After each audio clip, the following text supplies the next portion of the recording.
نبی مکرم شفیع معظم صلی اللہ تعالی علیہ وسلم نے کس انداز میں دونوں کی محبت کو بیان کیا. میرے آقا علیہ السلام نے جب اپنے آل اور اپنے اصحاب کی محبت کا درس دیا تو میرے محبوب نے نسبت بھی اپنی بیان کی. فرمایا کہ لوگوں مجھ سے محبت کرو اللہ کی محبت کی وجہ سے, مجھ سے پیار کرو اس لیے کہ تم اپنے رب سے پیار کرتے ہو, اور فرمایا کہ میری آل سے پیار کرو اس لیے کہ تم مجھ سے پیار کرتے ہو. اور ایک روایت میں یہ لفظ ہے لوگوں میرے اصحاب سے محبت کرو میری محبت کی وجہ سے. تو رسول اکرم صلی اللہ تعالی علیہ وسلم نے دونوں محبتوں کی وجہ اپنی ذات کو قرار دیا. آج جو بندہ یہ دعویٰ کرے کہ مجھے رسول اللہ سے محبت ہے, اس کا دعویٰ تام ہی تب ہوتا ہے, مکمل تب ہوتا ہے, وہ اپنے دعوے میں سچا تب ہے جب وہ آل اور اصحاب کی محبت میں فرق نہ کرے.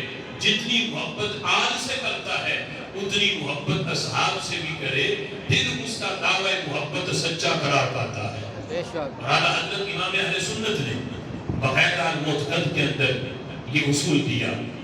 آپ فرماتے ہیں ہم ان دونوں میں کوئی فرق نہیں کرتے, لا نفرق بین احد منہم, ہم ان دونوں میں کوئی فرق نہیں کرتے.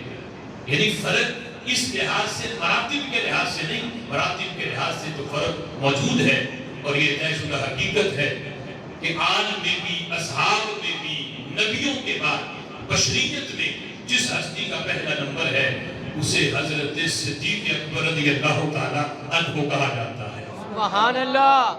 آج یہ بھی ایک غلط سوچ اہل سنت کا لبادہ اوڑھ کر اہل سنت کے سٹیجوں پہ یہ بیان کی جا رہی ہے, اور وہ نام نہاد جو اپنے آپ کو سید بھی کہیں, اور پھر اتنا اہل بیت اطہار کی محبت میں بندہ اندھا ہو جائے کہ اسے یہ بھی پتہ نہ چلے کہ میں نے حاضری کہاں دینی ہے. یزید اور یزیدیوں اور حسینیوں کے درمیان فرق ہی ختم ہو جائے. وہ مختار سقفی جس نے جھوٹا نبوت کا دعویٰ کیا, اگرچہ اہل بیت کی محبت میں بڑے یزیدی مارے, لیکن بعد میں اس نے نبوت کا دعویٰ بھی کیا. امام زین العابدین رضی اللہ تعالیٰ عنہ نے جس پہ لعنت کی, اس مختار سقفی کی قبر پہ آج کا وہ نام نہاد وہ مشہدی اس کے مزار پہ جا کے فاتحہ خوانی کر رہا. وہ جو پہلے سیال شریف کا خطیب تھا پھر وہاں سے اس کو نکالا گیا, اور اتنا زمانے کا دھتکارا کہ دعا مانگنے کا بھی پتہ نہیں کہ کہاں مانگی جاتی ہے. اور جب اس سے پوچھا گیا تو اس نے باقاعدہ اس پہ دلائل دیے. اس کی وہ ویڈیو ریکارڈنگ جو اس کی کال ہے وہ بھی نیٹ پہ موجود ہے. اس نے کہا کہ اس نے جو جھوٹا نبوت کا دعویٰ کیا یہ کوئی سچا قول نہیں ہے, یہ تو دیکھو اہل بیت کا محب کتنا تھا. اعلیٰ حضرت امام اہل سنت نے فرمایا کہ صرف ایک طرف کی محبت قابل قبول نہیں کہ بندہ صرف یہ دیکھے کہ اہل بیت کا محب بڑا ہے, اور یہ پتہ نہ ہو کہ اس نے نبوت کا دعویٰ بھی کیا. بندہ صرف یہ ایک چیز لے کے کہ اس نے اہل بیت سے بڑی محبت کی, اس نے حضرت امام حسین رضی اللہ تعالیٰ عنہ کا بدلہ لیا, یزیدیوں سے چن چن کے یزیدی مارے.